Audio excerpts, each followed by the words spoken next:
श्रीमद् भागवत कथा का द्वितीय स्कंद तीसरा अध्याय में कामना के अनुसार विभिन्न देवताओं की उपासना तथा भगवत भक्ति की प्राधान्य का निरूपण, यह कथा आपको सुनाऊंगा। आप ध्यान पर सुने और इस चैनल को लाइक सब्सक्राइब जरूर करें।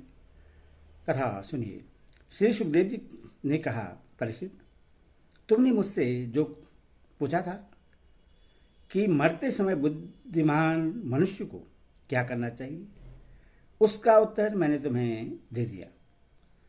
जो ब्रह्म तेज का इच्छुक हो वह बृहस्पति की, जिससे इंद्रियों की विशेष शक्ति की कामना हो वह इंद्र की, और जिससे संतान की लालसा हो वह प्रजापति की उपासना करे। जिसे लक्ष्मी चाहिए वह माया देवी की, जिसे तेज चाहिए वह अग्नि की, जिसे धन चाहिए वह वसु की, और जिस प्रभावशाली पुरुष को वीरता की चाह हो उसे रुद्र की उपासना करनी चाहिए। जिससे बहुत अन्न प्राप्त करने की इच्छा हो वह अदिति का, जिसे स्वर्ग की कामना हो वह अदिति के पुत्र देवताओं का, जिसे राज्य की अभिलाषा हो वह विश्व देवों का, और जो प्रजाओं को अपने अनुकूल बनाने की इच्छा रखता हो उससे साध्य देवताओं की आराधना करना चाहिए। आयु की इच्छा से अश्विनी कुमारों का, पुष्टि की इच्छा से पृथ्वी का, और प्रतिष्ठा की चाह हो तो लोक माता पृथ्वी और धो आकाश का सेवन करना चाहिए। सौंदर्य की चाह से गर्दभों की पत्नी की, प्राप्ति के लिए उर्वशी अप्सरा की, और सबका स्वामी बनने के लिए ब्रह्मा की आराधना करनी चाहिए। जिसे यश की इच्छा हो वह यज्ञ पुरुष की, जिसे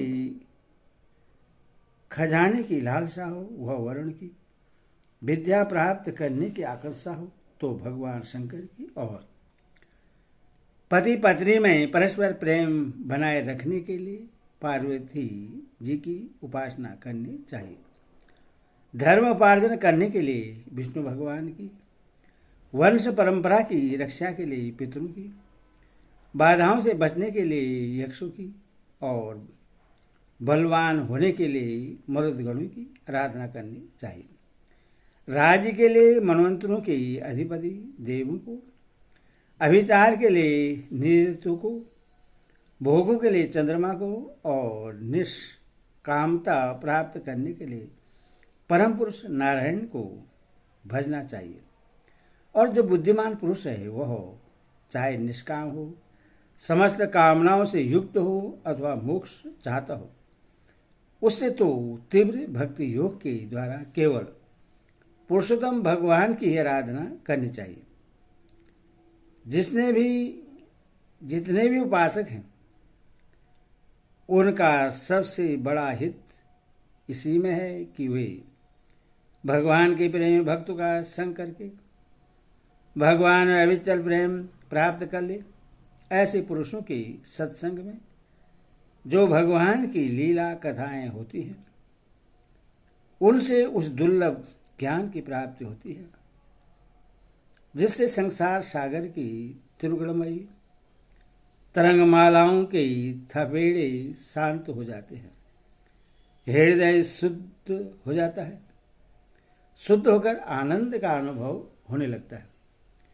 इंद्रियों के विषयों में आसक्ति नहीं रहती, केवल मोक्ष का सर्वसमर्थ मार्ग भक्ति योग प्राप्त हो जाता है। भगवान की ऐसी रसमयी कथाओं का चस्का लग जाने पर भला कौन ऐसा है जो उनमें प्रेम न करे। सनक जी ने कहा, सुजी, राजा परीक्षित ने सुखदेव जी की यह बात सुनकर उनसे और क्या पूछा। वे तो सर्वज्ञ होने के साथ ही साथ मधुर वर्णन करने में भी बड़े निपुण थे। सूजी, आप तो सब कुछ जानते हैं, हम लोग उनकी वह बातचीत बड़े प्रेम से सुनना चाहते हैं। आप कृपा करके अवश्य सुनाइए। क्योंकि संतों की सभा में ऐसी बातें होती हैं जिनका प्रवचन भगवान की रहस्यमयी लीला कथा में होती है। पांडुनंदन महारथी राजा परीक्षित बड़े भगवत भक्त थे। बाल्यावस्था में खिलौने से खेलते समय भी वे श्री कृष्ण का ही रस लेते थे। भगवानमय श्री सुखदेव जी भी जन्म से ही भगवत प्राण हैं। ऐसे संतों के सत्संग में भगवान के मंगलमय गुणों की दिव्य चर्चा अवश्य ही हुई होगी, जिसका समय भगवान श्री कृष्ण के गुणों के गान अथवा श्रवण में व्यतीत हो रहा है। उसके अतिरिक्त सभी मनुष्य की आयु व्यर्थ जा रही है। ये भगवान सूर्य प्रतिदिन अपने उदय और अस्त से उनकी आयु छीनते जा रहे हैं। क्या वृक्ष नहीं जीते? क्या लहार की धोकरी सांस नहीं लेती? गांव के अन्य पालतू पशु क्या मनुष्य पशु की ही तरह खाते पीते या मैथुन नहीं करते? जिसके कान में भगवान श्री कृष्ण की लीला कथा कभी नहीं पड़ी, वह नर पशु कुत्ते, ग्राम, शुगर, ऊंट और गधे से भी गया बीता है। सो जी जो मनुष्य भगवान श्री कृष्ण की कथा कभी नहीं सुनता, उसके कान बिल के समान हैं। जो जी भगवान की लीलाओं का गायन नहीं करती, वह मेढक की जीभ के समान टट्टर करने वाली है। उसका तो न रहना ही अच्छा है। जो सिर कभी भगवान श्री कृष्ण की चरणों में झुकता नहीं, वह रेशमी वस्त्र से सुसज्जित और मुकुट से युक्त होने पर भी बोझा मात्र ही है।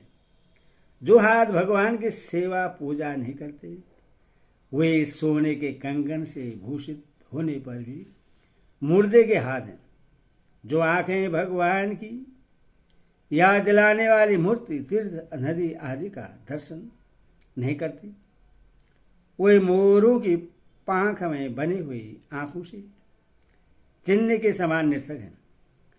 मनुष्य के वे पैर चलने की शक्ति रखने पर भी न चलने वाले पेड़ों जैसी हैं। जो भगवान की लीला स्थलियों की यात्रा नहीं करते, जिस मनुष्य ने भगवत प्रेमी संतों के चरणों की धूल कभी सिर पर नहीं चढ़ाई, वह जीता हुआ भी मुर्दा है। जिस मनुष्य ने भगवान के चरणों पर चढ़ी हुई तुलसी की सुगंध लेकर उसकी सराहना नहीं की, वह श्वास लेता हुआ भी श्वास रहित शव है। सूजी वह हृदय नहीं लोहा है जो भगवान के मंगलमय नाम का श्रवण कीर्तन करने पर भी पिघल कर उन्हीं की ओर बहा नहीं जाता। जिस समय हृदय पिघल जाता है, उस समय नेत्रों में आंसू छलकने लगते हैं और शरीर का रो रो खिल उठता है। पीरसू जी, आपकी वाणी हमारे हृदय को मधुरता से भर देती है। इसलिए भगवान के परम भक्त आत्मविद्या विशारद श्री सुखदेव जी ने परीक्षित के सुंदर प्रश्न करने पर जो कुछ कहा, वह संवाद आप कृपा करके हम लोगों को सुनाइए। राजा सुनाइए। हरि ओम। हरि ओम।